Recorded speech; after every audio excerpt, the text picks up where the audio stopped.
businesses are human, which is something that people forget. You can look at a business in a way to make it some kind of strange entity that's like very nefarious and out to get you. But at the end of the day, businesses are these organic entities that are full of people, full of humans with real emotions, real value systems, real opinions. And you should really harness that, you should really show this human side of your companies if you want to be trusted, because human beings trust other human beings.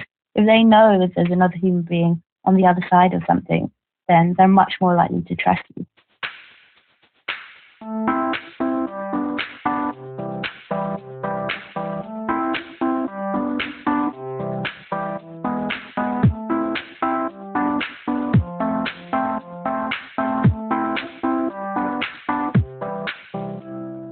Hello everybody, I'm your host Thomas, and welcome to our 10th episode of the Digital Media Growth Podcast.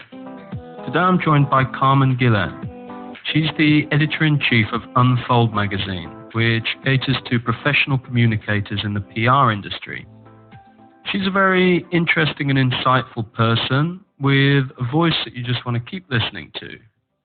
She gave me some great food for thought. She introduced me to some new things like neuromarketing and the slow movement, and talked all about her work and her ideas on the current state of publishing and its future. It was a very interesting conversation. I hope you enjoy it too.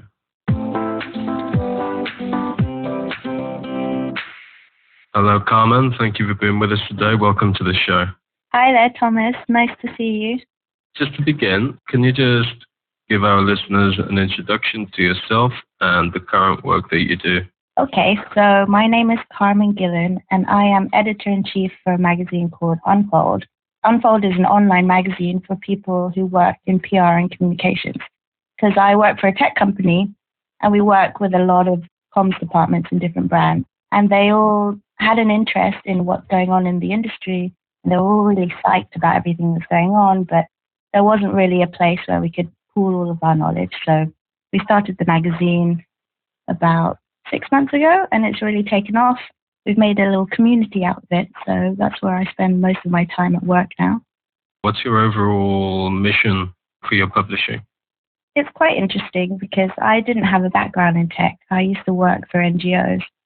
And when I arrived, I was really overwhelmed at how far it had progressed.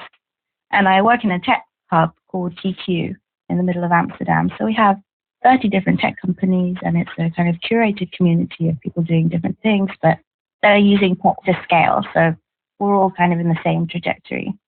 And I would go around the building and I'd ask people about their work, and I would just think, I have no idea what you're talking about.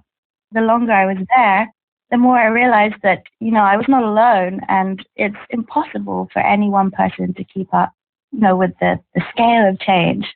So I guess with this project, I just wanted to create part of the sharing economy where we shared resources and knowledge as professionals so we could keep on top of all of these changes that are happening.